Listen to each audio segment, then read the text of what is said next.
to cover another CSGO slate for tomorrow. Thursday, we got 5 games at it starting at 12:30 Eastern Time. So let's get into it. Before we get started, appreciate it if you hit the like on the video and subscribe if you have not already.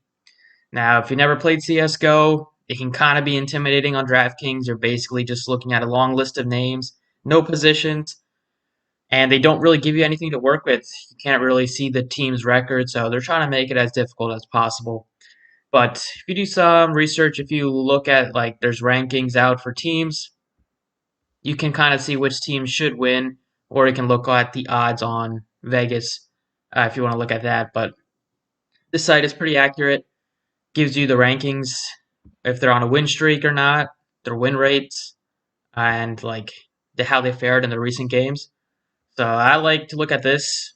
We have on this slate we have some of the best teams going at it, like Australia's at third in the world right now. G2's at going at it.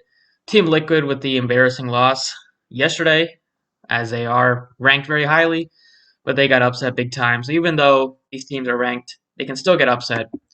But after looking at the rankings a bit, looking at which teams are very good and which teams score quite a bit, the stacks that I'm looking at right now are Australia's at facing off against NIP, and then I like the G2 stack a ton.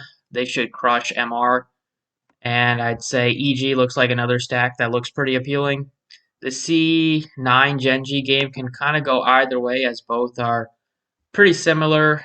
Gen G is ranked somewhere here. They're both pretty close, 31st and 33rd. It's going to be tough to pick a winner in that game. Where we do have some other games that should kind of be decided pretty easily with Australia's and G2 and EG.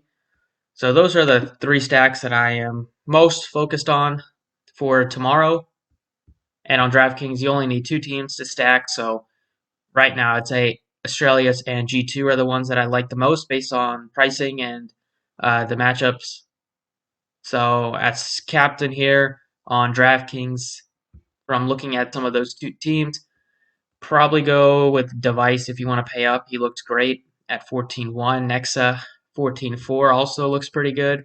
Kenny S is just 12-3 to save some money there. On DraftKings, it's a little bit easier and I would say a little bit better for your overall construction to find a captain that you're not paying all the way up for, because most of the time you're going to find players that score the same amount of points as the guys up top, and you're really going to sacrifice a lot of your salary cap if you just pay all the way up for like a guy that's over 15,000.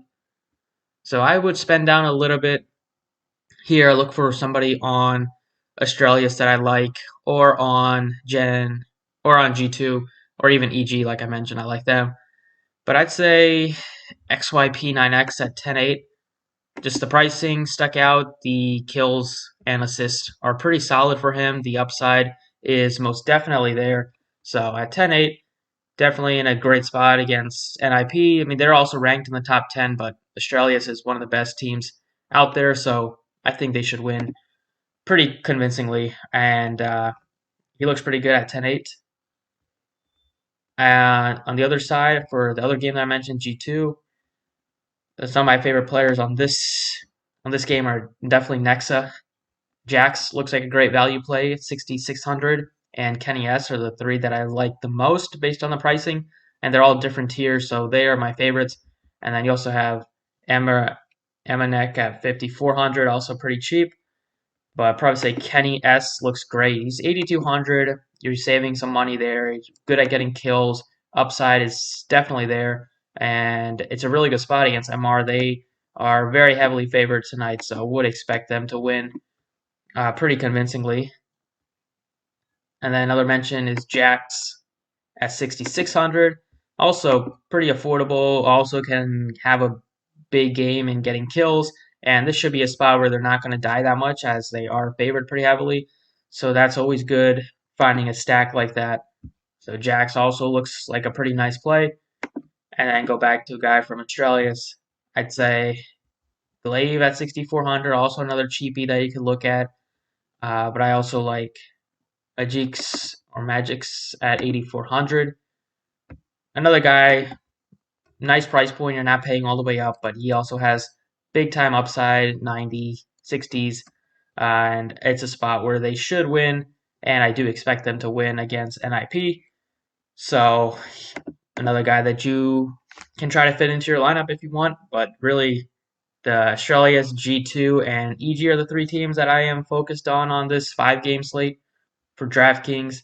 You only need to focus on 2 teams to stack there. And then on Fanduel, you need players from 3 teams. So same kind of deal that I like. Australia's G2 and EG, the 3 teams that I'm looking at on Fanduel.